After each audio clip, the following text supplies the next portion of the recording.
Muito bem, meus irmãos, nós vamos abrir a palavra de Deus, então, no livro de Êxodo, capítulo 6, versículo 20, a princípio. 6:20 de Êxodo.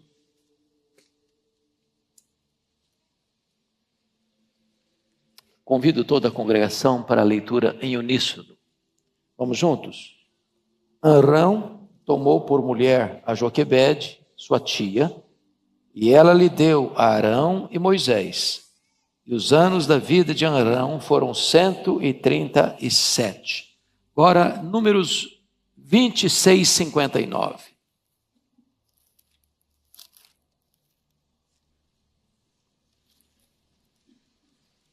Número 26, 59. Vamos também fazer essa leitura em conjunto.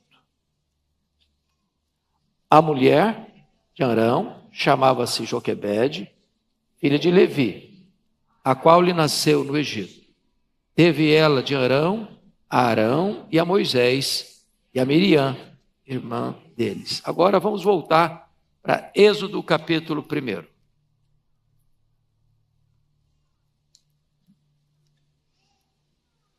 Começando a leitura no verso 5.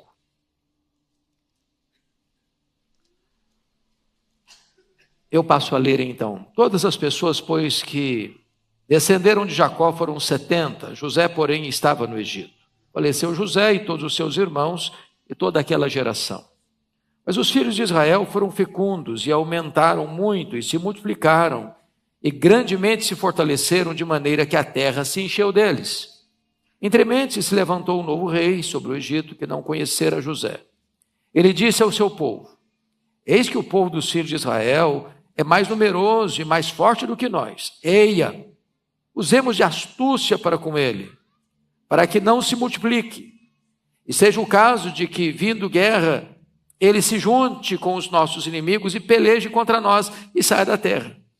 E os egípcios puseram sobre eles feitores de obras, para os afligirem com suas cargas. E os israelitas edificaram a Faraó a cidade, celeiros, Pitom e Ramsés. Mas quanto mais os afligiam, tanto mais se multiplicavam e tanto mais se espalhavam, de maneira que se inquietavam por causa dos filhos de Israel. Então os egípcios, com tirania, faziam servir os filhos de Israel. E lhes fizeram amargar a vida com dura servidão em barro e em tijolos, e com todo o trabalho no campo, com todo o serviço em que na tirania o serviam. O rei do Egito ordenou as parteiras hebreias, das quais uma se chamava Sifrá e a outra Puá, dizendo: quando servirdes de parteiras às hebreias, examinai.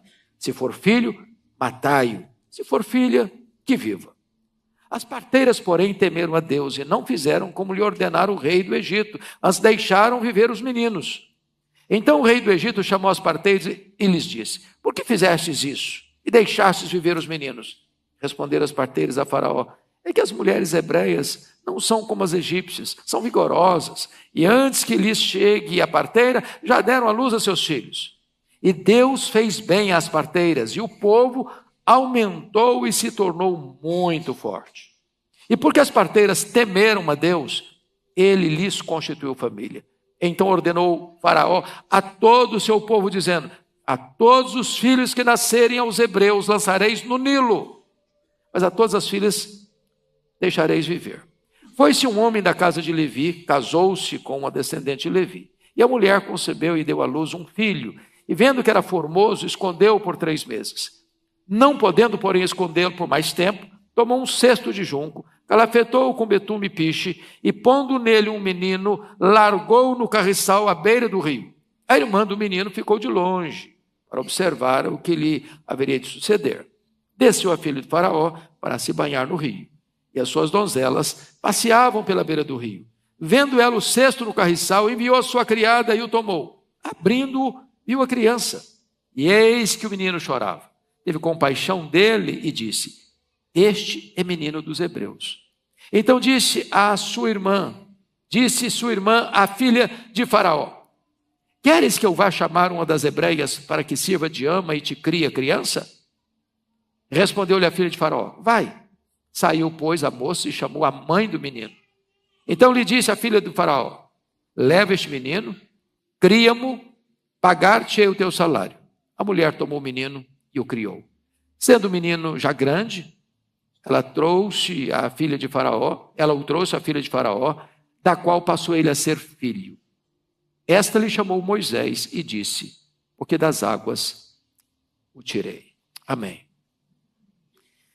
Meus irmãos, esta belíssima história, que é a base da história de Israel, do povo de Deus, de onde procede o Messias, começa, historicamente falando, dentro dessa família, lá em Ur dos Caldeus, no sul da Mesopotâmia.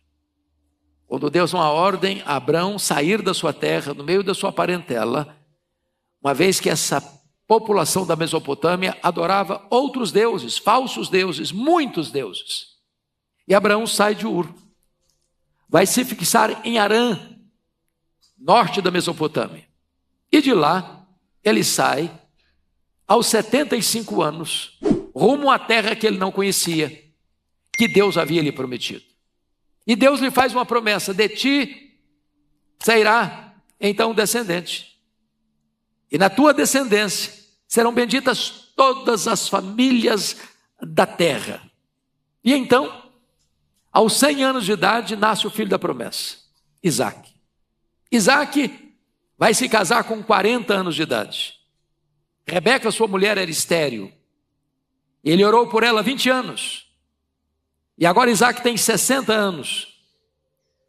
Quando nasce os filhos gêmeos, Esaú e Jacó. Dentro da providência de Deus, o escolhido era o caçula, o escolhido era o Jacó. E Jacó, então, acostumado à vida mais doméstica, das tendas, é governado de certa forma por sua mãe. E sai de casa aos 77 anos. Quando vai conhecer a sua mulher, a sua amada, Raquel, por quem trabalha 14 anos. E ele fica fora de casa 20 anos. Retorna à sua terra com família, com bens, aos 97 anos, quando passa pela grande experiência de conversão no Val de Jaboque. Jacó é o pai das 12 tribos de Israel. Jacó é o tronco da nação de Israel. Jacó é o progenitor de Judá, de cuja tribo nasceria o nosso glorioso Redentor, o Salvador do mundo. Por meio de José, que vai ao Egito, vendido pelos seus irmãos para uma caravana de midianitas, José fica no Egito 22 anos.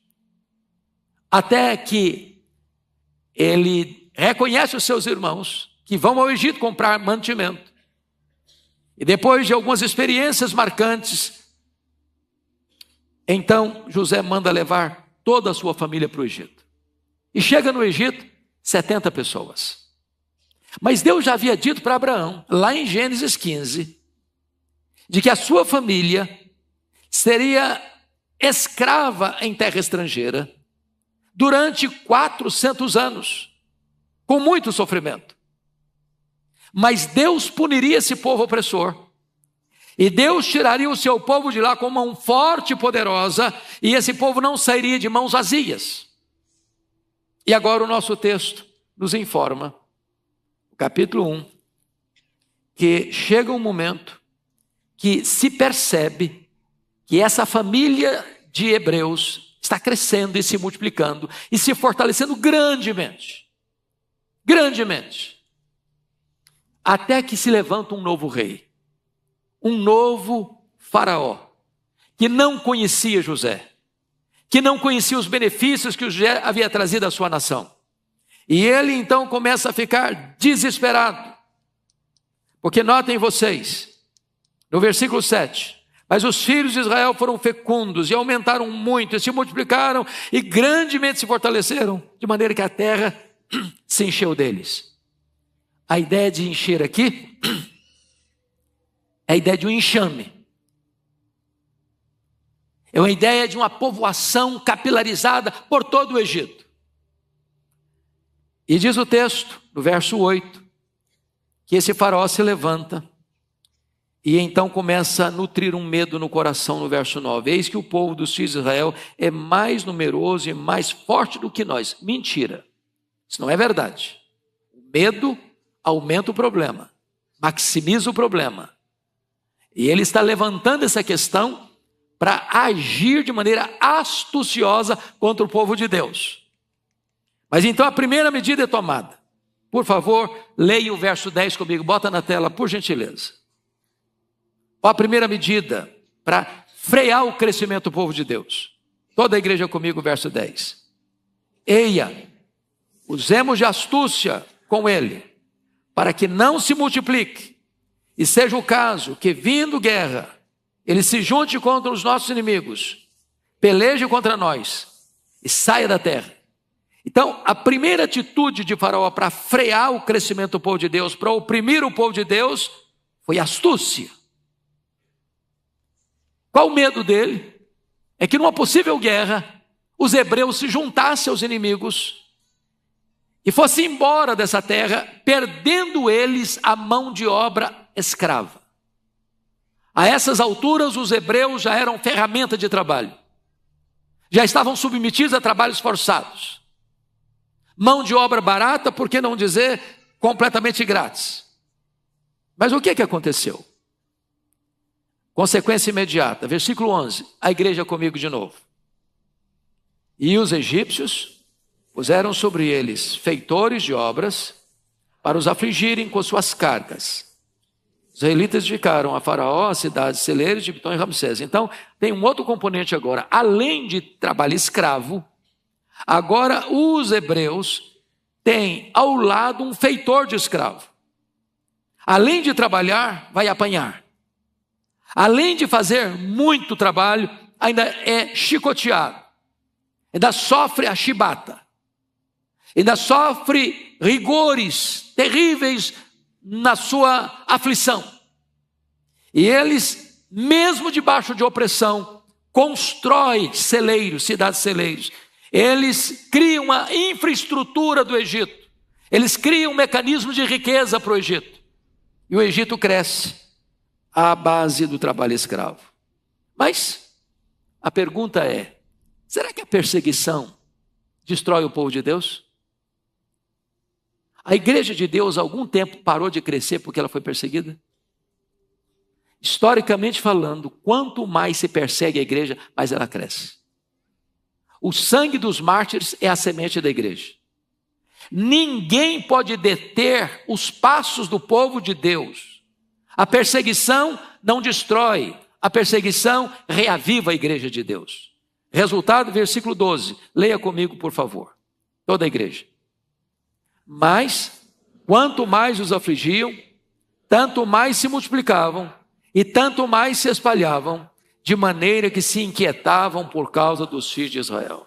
Esse é o povo de Deus. Bate igual a massa de pão. Quanto mais bate, mais cresce. Quanto mais persegue, mais avança. E aí o que acontece? Faraó parte para uma outra alternativa.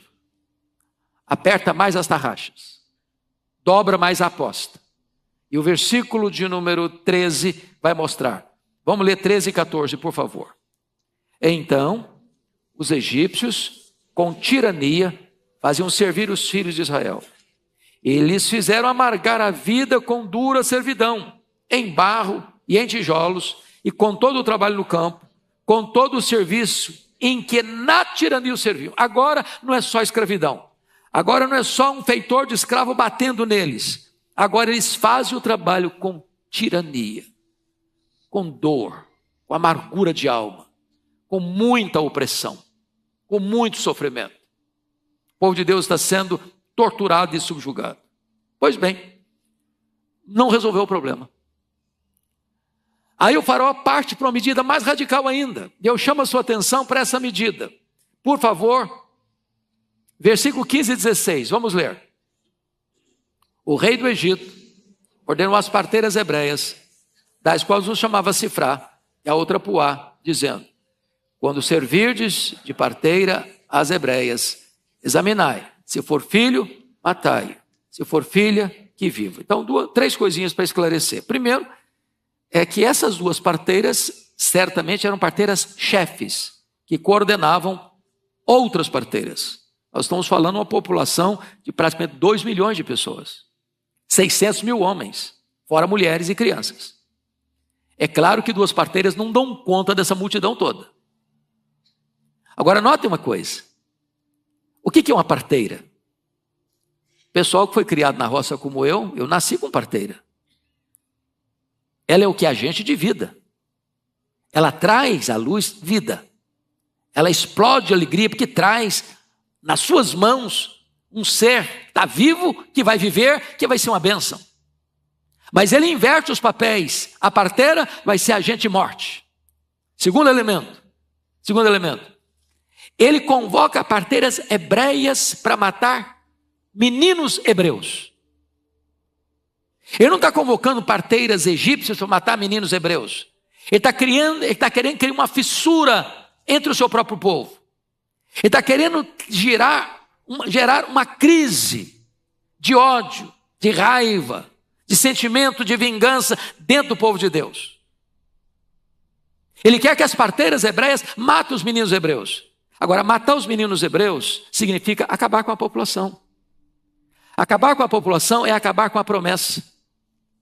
Faraó não está se insurgindo apenas contra os hebreus, ele está se insurgindo contra a promessa de Deus, ele está se insurgindo contra o próprio Deus. Ele quer anular o projeto de Deus. Mas aqui tem algo lindo, e eu gostaria de destacar para vocês. Versículo 17, leia comigo. As parteiras, porém, temeram a Deus, e não fizeram como lhes ordenara o rei do Egito. Antes deixaram viver os meninos. Preste atenção aqui que nós chamamos isso aqui de desobediência civil. Até que ponto um cidadão deve obedecer às autoridades constituídas? É obediência cega? É obediência incondicional? Ou a autoridade constituída, não importa se é um rei, se é um presidente, se é um primeiro-ministro, se é um governador, não importa. Toda pessoa que governa, ela está debaixo do governo de Deus. E nenhum de nós está obrigado e nem deve obedecer uma autoridade constituída, seja ela quem for, se isso nos faz violar nossa consciência, se isso nos faz desobedecer a um princípio absoluto de Deus. Assim como lá na Babilônia, os amigos de Daniel falaram para Nabucodonosor: ó Nabucodonosor, fique sabendo de uma coisa, nós não vamos adorar a imagem que você levantou.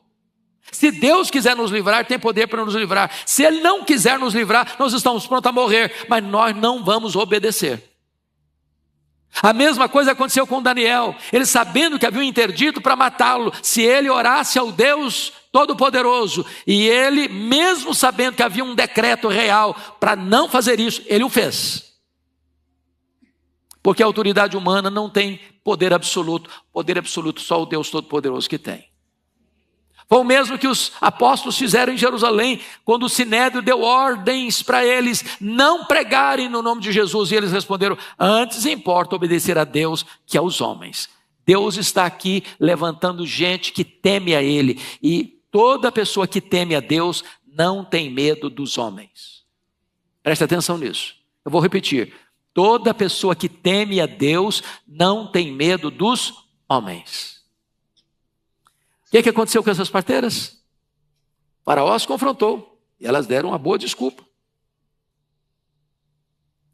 E talvez você mas elas mentiram. Aí entra a questão da ética cristã e eu vou fazer uma perguntinha muito básica para você não ficar em crise com a sua consciência. Imagine que você esteja com a sua família na sua casa. Espero que nunca aconteça isso. Chega um bandido armado,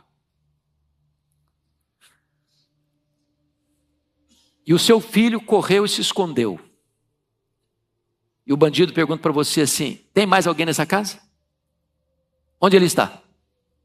Eu tenho que ser verdadeiro, eu tenho que dizer onde está. Meu filho se escondeu lá no quartinho. Você faria isso?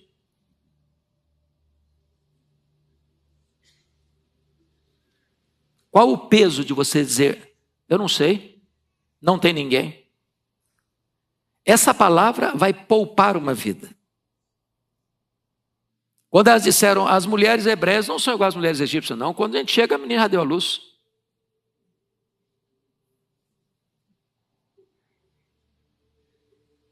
A Bíblia diz que Deus honrou essas mulheres. Porque a atitude delas foi uma atitude de temor a Deus e não de subserviência a uma autoridade absolutista.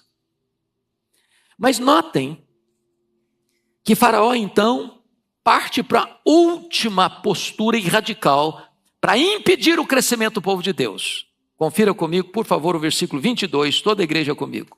Vamos juntos?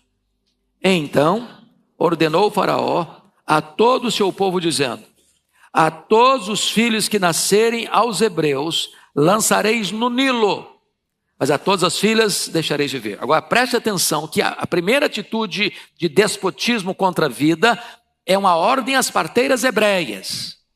Agora a ordem é a todos os filhos, a todo o seu povo. Agora os fiscais do faraó é o próprio povo egípcio. Dizendo o seguinte, olha, quando nascer um menino, investiguem para mim. Se for menino, tem ordem para pegar esse menino e jogar no Nilo. O Nilo, vocês bem sabem que é o rio mais longo do mundo. O Nilo é o maior rio do Egito. O Nilo era infestado de crocodilos. A questão aqui não é apenas morte por afogamento, uma criança não sabe nadar, ela não sobrevive na água. Mas talvez ela seja devorada pelos crocodilos antes de perder o fôlego, antes de perder a consciência no afogamento. Eu estou trazendo essa análise tão complexa e mais demorada para introduzir o nosso texto do capítulo 2. Porque eu pergunto a vocês, que rapaz, que moça gostaria de casar num ambiente desse? Sabendo que vai ter um filho, o filho vai virar comida de crocodilo. Eu tenho escutado o pastor Ival, o senhor também, alguns jovens dizendo, eu não quero ter filhos. Dá muito trabalho, é muito difícil. E quem disse que não dá trabalho? E quem diz que é fácil? Criar filhos não é brincadeira. E esse casal, Amrão e Joquebede, tiveram 3 filhos. A mais velha, Miriam, já era uma menina adolescente, podendo cuidar do cesto lá na beira do rio. O Arão, 3 anos mais velho que Moisés. Moisés o caçula. Diz Atos capítulo 7 e Hebreus capítulo 11, que quando o menino nasce, aqui dá a impressão, conforme versículo 2, a mulher concebeu e deu à luz a um filho, e vendo que era formoso, escondeu por 3 meses. Eu pergunto a vocês, que filho não é formoso para a mãe? Tem algum? Tem bebê que não é bonito mesmo, não. Depois fica lindo, maravilhoso. Agora, o texto lá no Novo Testamento não diz que ele era formoso, assim, de bonitinho, não. Era formoso aos olhos de Deus. Podia até ser bonitinho. Formoso aos olhos de Deus. Deus tinha um propósito. Então, a primeira coisa que eu chamo a sua atenção, mamãe está aqui, é que nós criamos nossos filhos e vemos os nossos netos crescerem num ambiente muito hostil. Muito hostil. E louvado seja Deus, que a Igreja Presbiteriana de Pinheiros está preocupada com isso, está pensando numa escola de princípios, porque a situação aí está tão difícil, tão difícil. Eu estive o ano passado no Canadá, eu fui pregar numa cidade daquele país, trabalho à tarde, e uma mãe me procura, com o coração muito perturbado, e disse, pastor Hernandes, o meu filho foi para a escola hoje, pela primeira vez, com 5 anos de idade. E hoje, o professor que o recebeu, chamou à parte e disse, você é quem escolhe se você quer ser homem ou mulher, menino ou menina. para uma criança de 5 anos, no primeiro dia de aula. Nós estamos vivendo uma época em que a mídia torna tudo comum. E há poucos dias eu perguntei, por que essa explosão, dessa confusão mental na vida de tantas pessoas? E a pessoa me respondeu, pastor, é a mídia que incentiva. São as escolas, muitas delas regidas por esse pensamento. Vivemos num mundo de violência, vivemos num mundo de confusão, vivemos num mundo de perturbação, vivemos num mundo de opressão. Mas nem por isso nós deveríamos abrir mão de sonhar.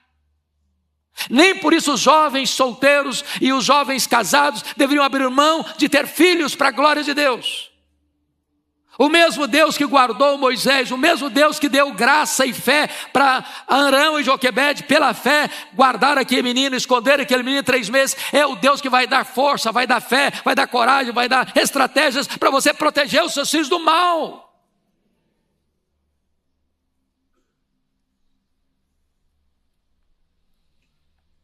Agora veja você que escondeu o menino 3 meses.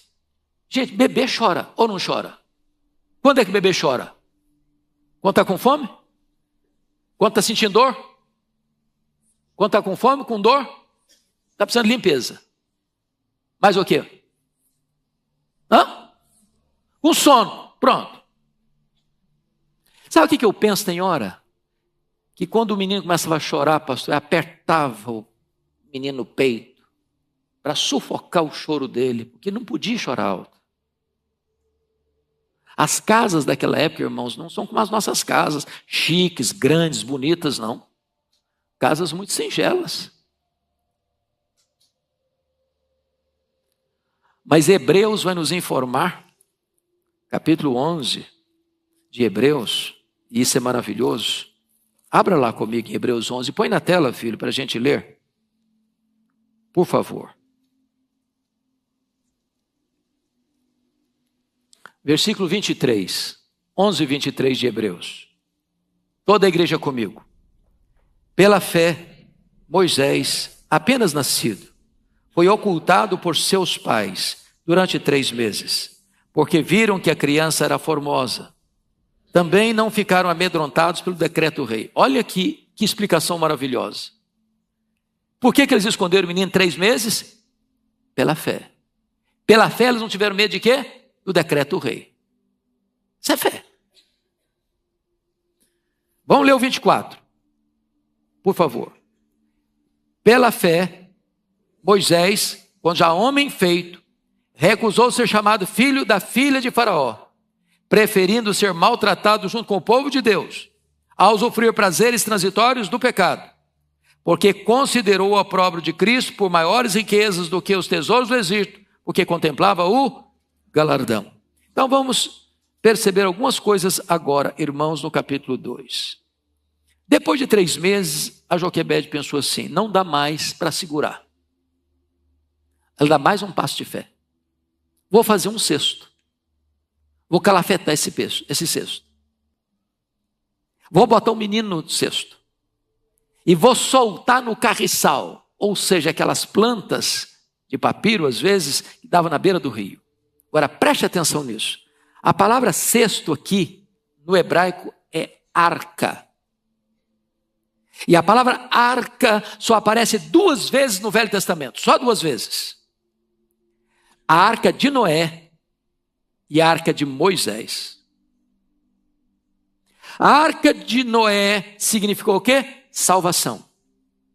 A arca de Moisés significou o quê? Salvação. Na arca de Noé, Deus salvou a humanidade. Na arca de Moisés, Deus salvou o povo eleito. Na arca de Noé, Deus salvou o macrocosmo. Na arca de Moisés, Deus salvou o microcosmo. O que entendeu aquela mulher pela fé? As águas no Nilo não vão ser a sepultura do meu filho. As águas do Nilo vão ser a salvação do meu filho.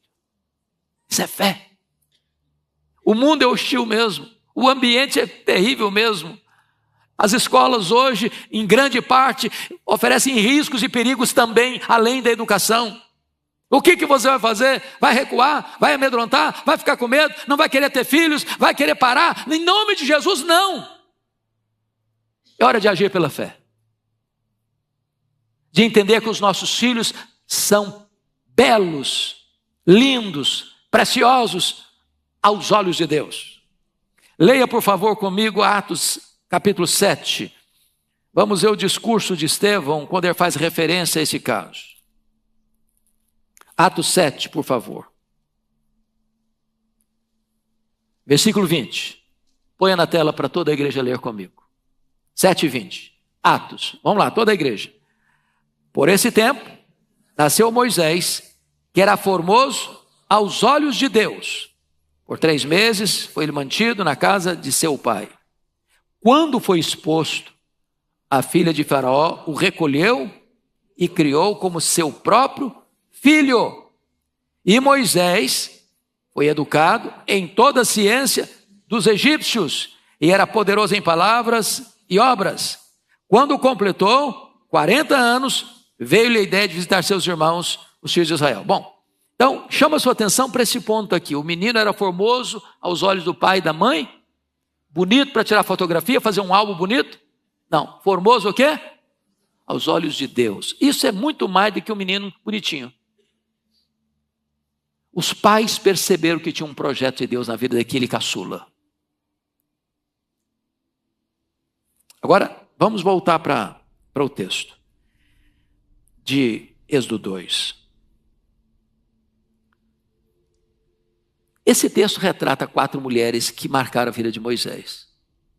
Primeira mulher que marcou a vida de Moisés, Joquebede. Aliás, 3 mulheres, né? Joquebede. Aliás, 4. Joquebede. Segunda mulher, Miriam, sua irmã. Terceira mulher, a filha do faraó. A 4ª mulher da vida dele, a Zípora, a sua esposa. A história de Moisés está cercada por mulheres. E mulheres que foram usadas por Deus para poupá-lo, para educá-lo, para instruí-lo, para instrumentalizá-lo. Então diz o texto que a Miriam está lá com a arca na água, no meio do carriçal. E notem que o cesto foi colocado no lugar estratégico. Já tinha se estudado isso. O local onde a filha do faraó tomava banho com as suas moças. E de repente, a filha do faraó avista a arca. Manda trazer a arca. Abre a arca. E tem um bebê lindo. 3 meses. Que começa a chorar. A primeira arma de Deus para libertar o seu povo da escravidão do Egito foi o choro de uma criança. Deus muda a história da humanidade com o choro de uma criança.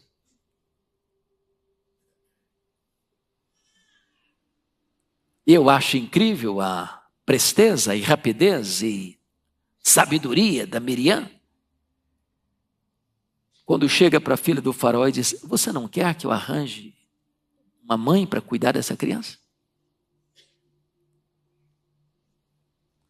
E aqui tem tudo a providência de Deus.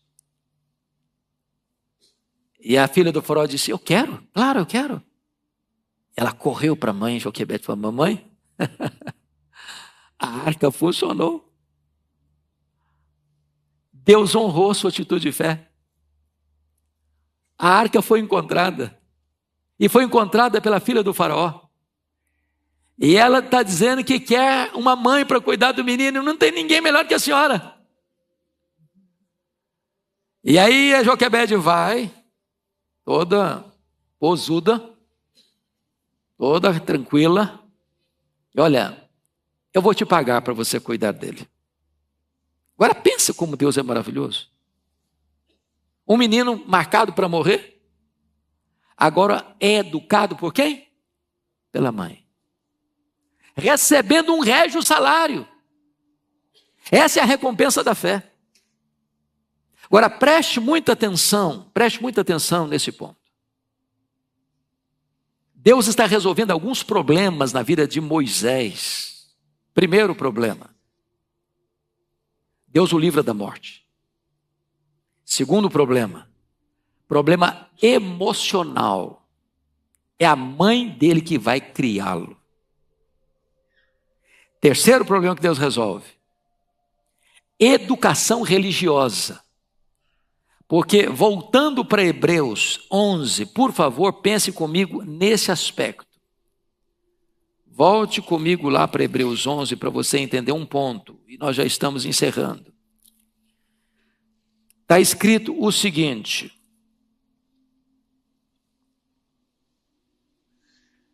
preste atenção aqui, versículo 24. Pela fé, Moisés, quando já homem feito, recusou ser chamado filho da filha de Faraó, preferindo ser maltratado junto com o povo de Deus ao usufruir prazeres transitórios do pecado.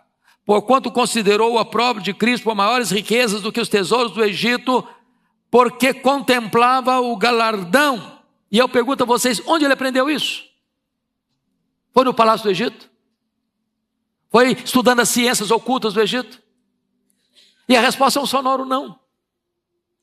As verdades que marcaram a vida de Moisés, que fizeram dele o homem que foi, o libertador, o legislador, o intercessor, o grande líder que conduziu o povo pelo deserto, foram as instruções que ele recebeu na primeira infância, na casa do seu pai e da sua mãe.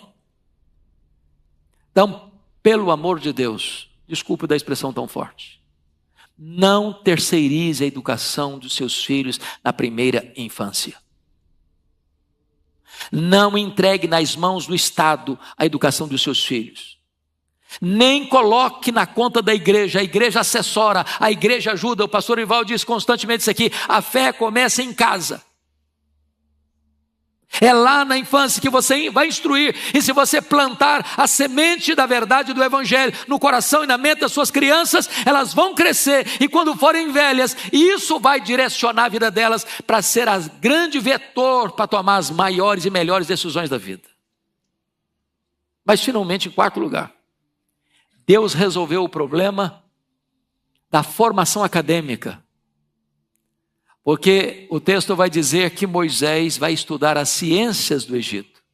Matemática, arquitetura, medicina. Ele vai se tornar um homem de cultura enciclopédica. Importantíssimo para o que ele escreveu, o Pentateuco. Importantíssimo para as experiências que ele teve como legislador. Importantíssimo para a posição dele de liderança para tirar o seu povo da amarga escravidão do Egito.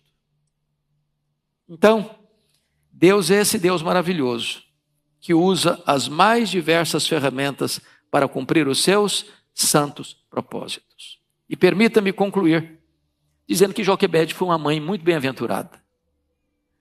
O nome Joquebede significa Jeová é a sua glória.